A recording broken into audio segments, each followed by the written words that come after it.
Hello বন্ধুরা, আজকের এই ভিডিওটির মাধ্যমে মাধ্যমিক পাস শিক্ষাগত যোগ্যতায় রেলওয়ে ডিপার্টমেন্টে কর্মী নিয়োগের একটি নতুন চাকরির বিজ্ঞপ্তি ইতিমধ্যে প্রকাশিত হলো, যেটা কিন্তু ভলেন্টিয়ার্স পোস্টে কর্মী নিয়োগের একটি নতুন চাকরির বিজ্ঞপ্তি।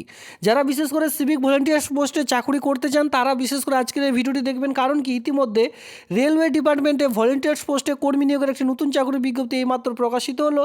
পশ্চিমবঙ্গের প্রত্যেকটি জেলা থেকে এই আবেদনটি করা যাবে, আর বিশেষ করে আপনারা দেখতে পারবেন এই যে নিয়োগ, এই নিয়োগটি কিন্তু পশ্চিমবঙ্গের মধ্যেই, কোনো আলাদা জেলায় আপনাদের কাজ করতে হবে না। তো নিজ জেলায় যদি আপনারা কেউ কাজ করতে চান, আজকের এই ভিডিওটি অবশ্যই প্রথম থেকে শেষ পর্যন্ত দেখুন। আমি আপনাদের কমপ্লিটলি আলোচনা করে দিচ্ছি কী করে আবেদন করবেন, আবেদনের প্রসিডিওরের সঙ্গে সঙ্গে বেতন কাঠামো আপনাদের কি প্রোভাইড করা হবে। তো দেখুন, এই যে রিক্রুটমেন্টের বিজ্ঞপ্তি, এটি কিন্তু প্রকাশিত হয়েছে ইস্টার্ন রেলওয়ে ডিপার্টমেন্টের পক্ষ থেকে। আপনারা এই সাইডে চলে আসবেন, যেটা কিন্তু ইস্টার্ন রেলওয়ে টাইপ করলে এই সরাসরি সাইডে কিন্তু চলে আসতে পারবেন। আর যদি আপনারা চান যে এই নোটিশটি ডাউনলোড করতে আপনাদের অসুবিধা হচ্ছে, সেক্ষেত্রে এই রিক্রুটমেন্টের নোটিশটি ঠিক নিচে আপনারা দেখতেই পাচ্ছেন টেলিগ্রাম গ্রুপ বলে একটি লিঙ্ক রয়েছে, সেখানে ভিজিট করুন। টেলিগ্রাম গ্রুপে আপনারা একের পর এক নোটিফিকেশনগুলি দেখতে পাবেন, তো সেক্ষেত্রে সেখান থেকে ডাউনলোড করে নেবেন। তো দেখুন, ইস্টার্ন রেলওয়েতে এই যে অফিসিয়ালি সাইটটি রয়েছে, এই সাইটে যখনই আপনারা আসবার পর একদম এখানে দেখুন রিক্রুটমেন্ট বলে একটি অলরেডি সেকশন এখানে রয়েছে। এই রিক্রুটমেন্ট সেকশনে ক্লিক করলে আপনারা সেই যে রিক্রুটমেন্টের নোটিশ সেটি কিন্তু এক এক করে ডাউনলোড করে নিতে পারবেন। দেখুন, আমি যখনই রিক্রুটমেন্ট সেকশনে ক্লিক করছি, ক্লিক করা মাত্র এইরকম একটি পেজ আপনাদের সামনে ওপেন হয়ে চলে আসছে। এখানে রয়েছে সেই রিক্রুটমেন্টের নোটিশ, তো এখান থেকে আপনারা ডাউনলোড করতে পারবেন। তো চলো, আমি যেহেতু ডাউনলোড করে রেখেছি, অতএব সরাসরি চলে যাবো ডাউনলোড করা সেই রিক্রুটমেন্টের নোটিশটির মধ্যে। তো বন্ধুদের উদ্দেশ্যে আরেকবার বলে দিচ্ছি, এই যে রিক্রুটমেন্টের নোটিশটি প্রকাশিত হয়েছে, এটি কিন্তু আমি আপনাদের বলে রাখছি রেলওয়ে ডিপার্টমেন্টে ভলেন্টিয়ার্সের মতোই কিন্তু আপনাদের কাজ এখানে করতে হবে। এবার এই যে মেন যে পোস্টটির নাম, সেটা হচ্ছে appointment of station ticket booking agent. তো টিকিট বুকিং এজেন্টের জন্য এই যে নিয়োগ, এই নিয়োগটি কিন্তু করতে চলেছে। তো কী করে আবেদন করবেন চলো আমি আপনাদের দেখিয়ে দিই। এখানে আবেদন করতে হবে পুরোপুরি অফলাইনের মাধ্যমে। সেক্ষেত্রে আপনারা বেশি দেরি না করে অফলাইনে অ্যাড্রেসটি আমি আপনাদের দেখিয়ে দিচ্ছি। সেই অফলাইনে আপনারা কিন্তু ফর্মটি জমা করে দিতে হবে। তো বন্ধুরা দেখুন, এটা হচ্ছে সেই রিক্রুটমেন্টের নোটিশ। এখানে আপনারা দেখতে পাচ্ছেন ফিক্স পাসপোর্ট মাপের ছবি সেখানে বসাতে হবে। এরপরে দেখতেই পাচ্ছেন এখানে সবার প্রথমে আপনার নাম অলরেডি এখানে বলা রয়েছে যে আপনাদের নাম এখানে বসাতে হবে। এখানে কি বলা আছে, নেম ইন ব্লক লেটারে আপনার নাম, আপনার father's name, date of birth with proof. এখানে কিন্তু এই যে ডকুমেন্টসগুলি আপনারা এখানে দেবেন, এই সকল সমস্ত রকম অবশ্যই জেরক্স কপি করে সেলফ অ্যাটাস্টেড করে একটি খামের মধ্যে ভরে তারপরেই জমা করতে হবে। সঙ্গে এই ফর্মটি আপনারা দেবেন। যেহেতু ছেলে মেয়ে উভয় আবেদন করতে পারবেন, সেক্স দেখতে পাচ্ছেন মেল ফিমেল উভয় রয়েছে। তো ছেলে হলে এখানে আপনারা জাস্ট এখানে মেল টাইপ করবেন। কোয়ালিফিকেশন এখানে দেখতে পাচ্ছেন মাধ্যমিক পাস শিক্ষাগত যোগ্যতা, সেক্ষেত্রে এমপি এখানে টাইপ করবেন। রেসিডেন্সিয়াল প্রুফ হিসাবে যে কোনো একটি ডকুমেন্টস এখানে দিতে পারেন। Sub district magistrate, block development officer, তহসিলদার, যেটা কিন্তু SC ST হয়ে থাকে সেটি দিলেও এখানে চলবে। এর সঙ্গে দেখুন এখানে বলা আছে এক্সপিরিয়েন্স যদি থেকে থাকে কোনো কাজ করবার, ইফ এনি, সেক্ষেত্রে আপনারা দিতে পারেন, নইলে কিন্তু দেওয়ার প্রয়োজন নেই। এখানে বলা আছে whether application has been engage STBA at other station. আপনারা এই যে এই কাজটি কোন স্টেশনে করতে চান সেই স্টেশনের নাম এখানে দিতে হবে। এরপরে দেখতেই পাচ্ছেন যে আপনার যে পুলিশ স্টেশন, আপনার থানায় কি কোনো রকম কেস রয়েছে নাকি, যদি থাকে সেক্ষেত্রে আবেদন করতে পারবেন না। তো এখানে সেটা খুব ভালোভাবে বলা রয়েছে। এরপরে দেখুন এখানে বলা আছে আধার কার্ড নইলে ভোটার কার্ড, যে কোনো একটি ডকুমেন্টস এখানে দিতে হবে। যদি আপনারা আধার কার্ড দিয়ে থাকেন সেক্ষেত্রে এখানে আধার ঘরের যে ঘরটি রয়েছে সেখানে রাইট চিহ্ন দিয়ে আধার কার্ডের নাম্বারটি এখানে বসিয়ে দেবেন।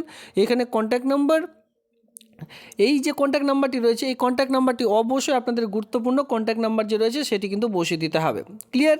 এইটি ছোট্ট একটি জাস্ট এখানে ফর্ম রয়েছে, নিচে দেখতেই পাচ্ছেন এই 2 পেজের ফর্মটিকে আপনাদের প্রিন্ট আউট করে নিতে হবে। এখানে দেখতে পাচ্ছেন সিগনেচার ইন ফুল, এখানে পুরো সিগনেচার করে দিয়ে ডেট প্লেস দিয়ে তারপরে আপনার ফর্মটি জমা করে দিন, আবেদন কমপ্লিট হয়ে যাবে।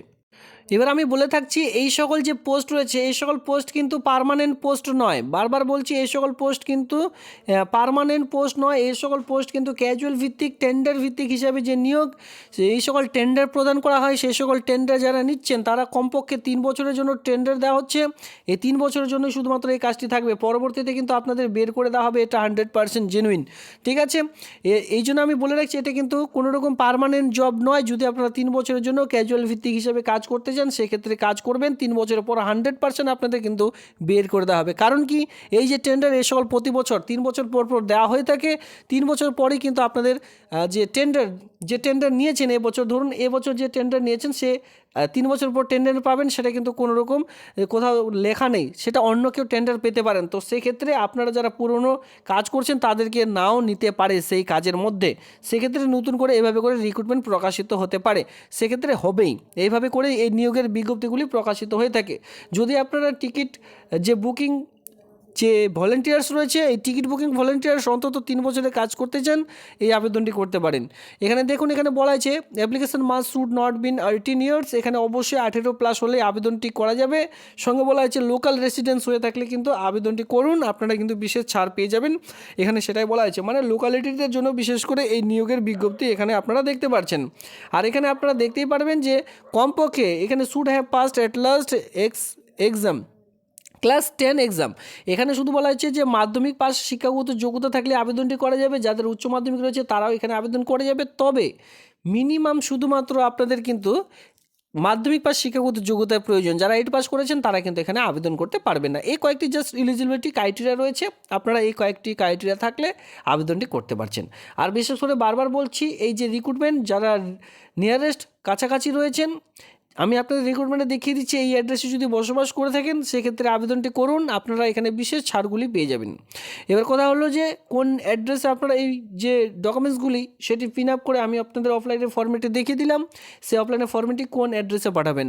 এখানে বলা আছে office of the sincere division commercial manager eastern railway Howrah. এখানে দেখতে পাচ্ছেন হাওড়া জেলায় এটি নিয়োগের বিজ্ঞপ্তি প্রকাশিত হয়েছে। হাওড়া জেলার স্থানীয় বাসিন্দা হয়ে থাকলে আপনারা কিন্তু চাইলে এই আবেদনটি করতে পারেন। বিশেষ করে আপনাদের জেলায় এটি প্রকাশিত হয়েছে। এইভাবে করে প্রত্যেকটি রেলওয়ে ডিপার্টমেন্টে কিন্তু এই সকল ভলেন্টিয়ার্সের বিজ্ঞপ্তি ধীরে ধীরে প্রকাশিত হয়েই চলেছে। যদি আপনারা আবেদন করতে চান ধীরে ধীরে আপনাদের জেলাও কিন্তু প্রকাশিত হতেই থাকবে, আর এই নিয়ে কিন্তু আমি আপনাদের ভিডিও প্রোভাইড করেই থাকি। তো সেক্ষেত্রে আপনারা যারা নতুন রয়েছেন চ্যানেলটিকে সাবস্ক্রাইব করে দিয়ে আমার সঙ্গে থাকবেন। ভিডিওটি দেখবার জন্য ধন্যবাদ।